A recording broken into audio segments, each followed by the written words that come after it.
We've talked about premarital counseling, finding love after a failed marriage, and the before and after of I do. Today, we're talking about sexual compatibility. When one says sex, people cringe in their seats, become awkward and uncomfortable. But the funny thing is, every living being has sex to create life. Plants, animals, humans, none of us would be here without it. And for the Christians, the Bible certainly doesn't shy away from this topic. In fact, it's filled with it, explicit about it, and even analytical about its pros and cons. So why do we think it's okay to be sexually misaligned with our partner? And more importantly, what causes this lack of alignment? Let's ask my guest. Emmanuel Emeh is an integrative life coach and associate coach at Olushola Lanre Coaching Academy, with a specialism in marriage and relationship, leadership, and behavioral change coaching. In his over 20 years of experience coaching, he has helped a wide variety of a number of individuals and couples. He's passionate about coaching young people, particularly men, on the various relationship topics of which sex is included. Welcome, Emmanuel. Thank you, Feran. I'm so happy. You know, we've been having a lot of banter. Finally, we're here. Off air, yes. Finally, we're here. Yeah. So let's delve right in. What does sexual compatibility mean? Wow, that was quick. We've got a lot to talk about in a short timeline. Sexual compatibility. It's not something you buy. It's not something that just happens. Something that evolves, actually, between two people to be compatible. And I promised you I was going to make an illustration. And I was nervous, but yes. Very simple. Now, this is an earbud. Yes. So you heard that, earbuds are very good, and they work with your phone. So you buy one, put in your ear, and you can't understand why you can't hear your phone. Okay. So what do? You change it. No, you don't change it. You pay it. You pay it. So for the fact that this is meant for this does not automatically mean that they work together all the time. You have to pay. Yes, so it's something you work on. Compatibility. People don't say, okay, I'm compatible. You're not compatible until you come together. Then you're not compatible until you're able to walk through things, talk about things, compromise. Then, of course, agree on what compatibility is. But I can't define it until two people come together and decide. I actually, I was nervous about the illustration. I did not see that coming. Yeah. I thought it was going to be a bird and a beast type illustration. No. Okay, cool. Okay. So, why is it important in the success or decline of a marriage? It's very, very important in the success or decline, because sex is not just for procreation, like people think it is. Some of our great-grandparents thought it's just for procreation, but it's also for pleasure. It's recreational, actually. So if you have good sex, it helps you. If you have bad sex, it works against you. And I'm sure you're going to be talking more about that as we go. But I had to take the wind out of you with this first. You definitely did. You definitely did. When you say if you have good sex versus if you have bad sex, can you explain that a bit more? All right. As a married person, when I have good sex with my wife, I'm fired up. I'm excited. As someone who has counseled hundreds of couples, I remember one woman told me, she's very open. She said, whenever myself and my husband have sex, he is so relaxed. He does everything. He cleans the whole room. There is nothing the woman will ask the husband. In fact, for husbands, for wives actually, if you want to get a yes from your husband every time, have great sex with your spouse. Then you see what's going to happen. So it releases a lot of hormones, which I'm sure you know. Happy hormones. You are just regularly excited. And I'm going to be sharing some extra examples, that I've witnessed in my time with people and even with my own relationship. Okay, so you've talked about what it does if you have good sex. If you have bad sex, what happens? Oh, man, you are grumpy. Listen, if you go to the office or you meet a guy or a woman, whatever, and they are grumpy, people don't ask about that. How was it? If people are happy, people don't assume that they probably had good sex. I was at the airport one time, and there was this custom officer. She's very jovial. She came in. And when I said, you are looking, I mean, it's spoken in Yoruba language. And he said, Atiji Ajeyo. You know, if you understand what Ajeyo, so I've eaten to the fullest. You say, I've done Ajeyo this morning. And she was so, and everybody smiled around her. You could tell that she's saying what we all are thinking. So then why is it a taboo to talk about sex? Yeah, okay. To answer that question, I'm going to illustrate something. Roughly 15 years ago, I was playing Scrabble with my son. So you can imagine how old he is now. He was in primary school, and we're doing Scrabble. And Scrabble, I'll take my turn if I don't have the alphabet, and he will do the same. So the last set was mine. And there was an E, and I had an S and an X. Boom, boom. I said, Henry, I won. You should have seen my son's face. Just went down. I said, Henry, be happy for me. You know what he said? He said, Daddy, I had those letters too. But he was too scared to put it down. So a light bulb went about, boom. I think it's time to talk about this stuff. Just by playing Scrabble. Wow. Yeah, so you can imagine. So in our society, not just Nigeria, all over the world, people think it's so sacred. And you talk about religion. I don't know why people don't read the Bible the way it should be read. I mean, God created man and woman. We are sexual beings first. Number one, we are sexual. Male and female, he created them. Even before Eve came, there was a concept of male and female. Yeah. So for them not to be compatible, they have to come together and now work things out. So in our society, we cannot shy away. I don't know how it started, but I grew up with it also. My parents never spoke to me about sex. The first time I heard about sex was from my friends.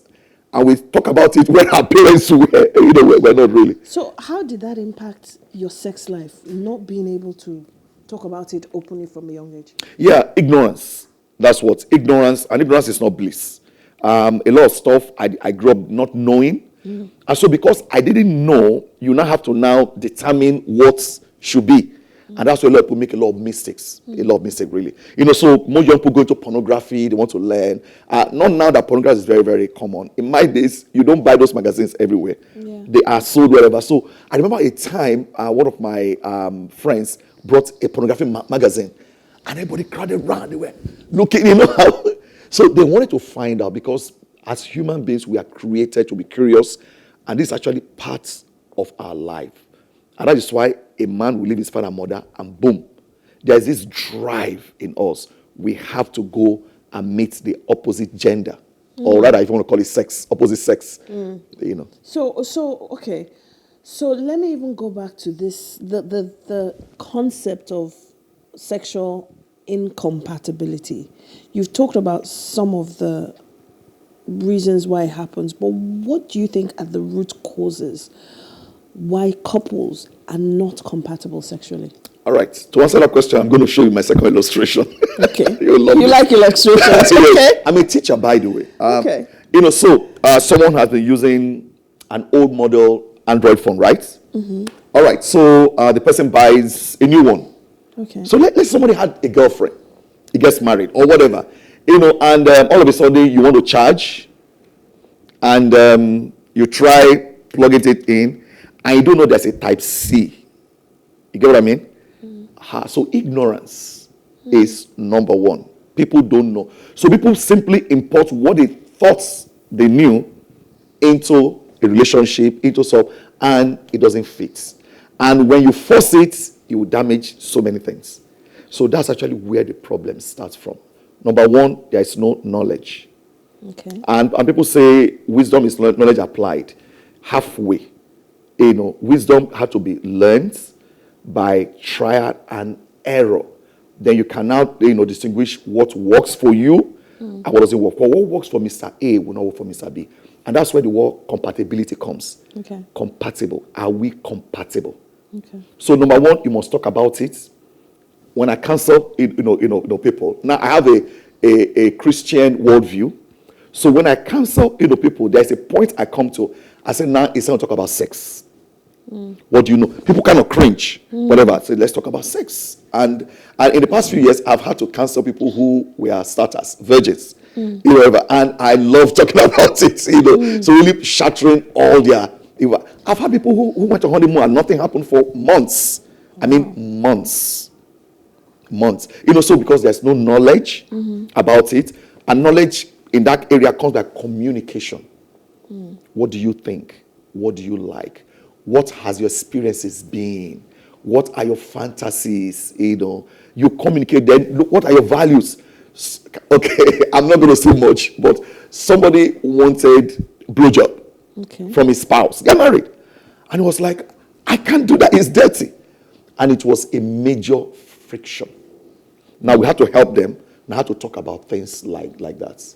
How does it make you feel? Then finally they had to be compromised. Okay, this is what I'm willing to learn, and this is what I'm willing also to hold back a bit, whatever. And that's where you begin to now form compatibility. Okay. It's not from onset. It takes time. What of things like emotional state of mind, trauma? Yeah. How do those things impact compatibility? Yeah, emotional state of mind. Sometimes people don't talk about it. So some years ago, I had the privilege of counseling a couple. Now I'm going to be very discreet. And the one of the spouse, one of them were very frigid. It so happened that this person was raped. So whenever they are in the act, those flashes. And in counseling, we do what they call the timeline therapy, where we take them all the way back. We identify the trigger points, and we try to help them, because experiences are like rubber band. You might pull it, but it goes with you. Eventually, it will snap. And when it snaps, guess what? It goes back to where it started from. So no matter how much they try, they come back. So we have to release them, from that. So sometimes past experience, trauma can actually, cause that. When I look at the man and the woman, who is more impacted by trauma, male or Both. female? Now, impacted, yes, I think that's the word. Everybody has trauma. But the men are more impacted because they don't talk. Most men don't talk. There's this thing, I don't know how it started, where men are also supposed to be vulnerable. They're also now men talk at the bed parlor when they're with their, but they don't talk to women. They don't share their feelings. Again, I'll use my family. So my son was 13 years old, and we go play soccer every single week at University of Lagos. He was tackled by some big boys. These are university students. He fell and was bruised, and they all came and said, "Oh, Henry, don't cry. Men are so, you are a man." And I said, "Hold on, guys. Men should cry." I'm sure they heard it somewhere in their family. So because of that, men are more impacted without knowing it. Now, when men bring that dysfunction to women, women suffer more. I see. Yeah, they suffer more. When is the man that is most impacted? They just dump that impact on the woman. So women become the sufferers of somebody's trauma. How do we fix that? Now, I can see you are thinking, right? Yeah, because I can see you are thinking. And I think it's something that we need to all slow down and begin to think through. The men need to share their own experiences. Women also need to share. Men will tell you, "Oh, since my wife gave birth, she's married to our child." And men also need to understand that the woman all of a sudden shift from the man, and the baby now becomes the new husband. But men can't say it. Now, men tell me that, but they don't know how to tell their wives. So that's why communication is. And number two, the breast that was exclusively for the man is now being shared by the son. And women do understand that. That is when the woman's breast is more appealing to the man. When they are pregnant, when they give birth, whatever, men want to suckle. Now you're looking at me weird. even I'm like, okay. Okay. All right. Okay, just let me know. Saturday morning breakfast TV show. Just let me know. So I was in Bayelsa State, having this conference. The age range was, the marriage was like 0 to 1 to like maybe 40 years married.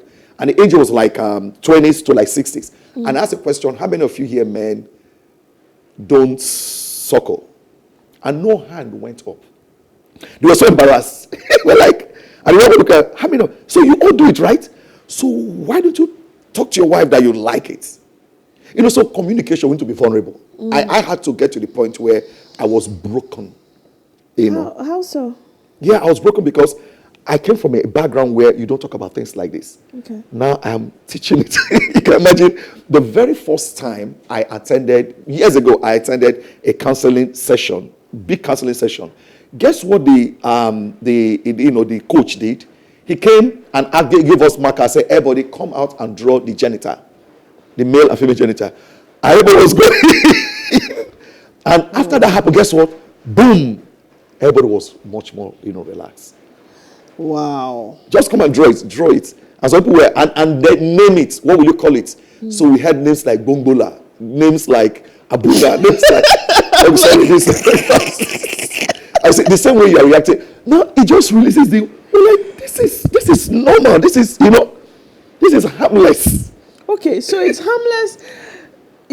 Again, as much as we're having a lot of fun having this conversation, I don't want us to miss, or I don't want the listener to miss the fact that this is a very, very, very important part of existence. Very seriously. Because it's destroying a lot of relationships. Yeah. How do we begin to retrace our steps? Again, I'll go out to communication. Let's talk. First, you need to talk. Awareness. Then you need to own up that it is a problem. It will always be a problem until we begin to fix it. But what if one party says it's not a problem? I'm happy with my sex life. And the other party says I'm not. That person is not honest. There's a problem. There is a problem. And that's where vulnerability is. There's a problem. Sometimes there are men who find it very hard to gain and sustain erection. But they are too embarrassed to talk about it. Or to tell their wife. And rather they blame their wives. You too like sex. I've heard all this stuff. A man even called you are a shower. Why can't you just be humble? Because that's communication. The woman needs to say, okay, this is how I want it. This is how I like it. And the man also be able to say, let's talk about it. Maybe teach me.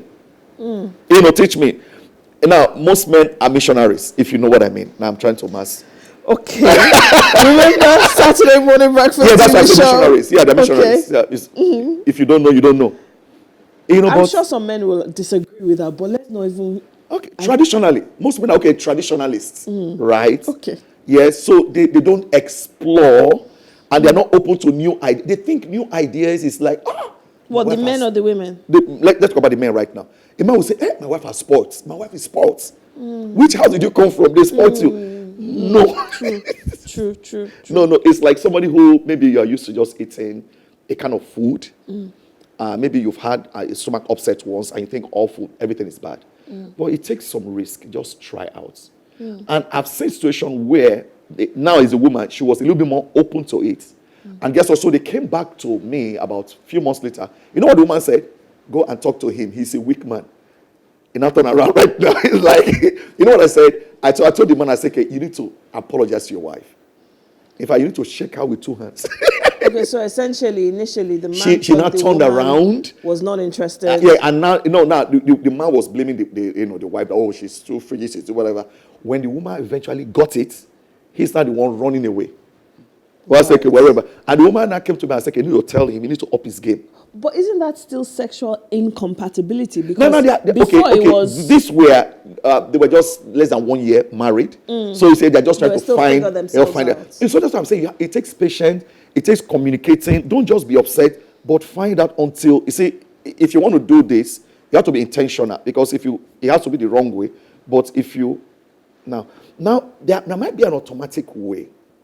People think it doesn't work that way most of the time. Your normal USB, you have to make sure it aligns right. Yes. And that's why they came up with type C. Yes. You don't need alignment. Yes. Right? You just now, but this only happened after we have tried how it's not supposed to work. Right. And that's how compatibility. Right now, anyway fits. I'm trying to respect you. Yeah, I get that. I hope the people listening get that. Feran is such a great host. Okay, so I have one final main question that I want to ask you. What is the impact of a bad sex life on the community? Okay. Because a lot of people walk around. I'll give you an illustration.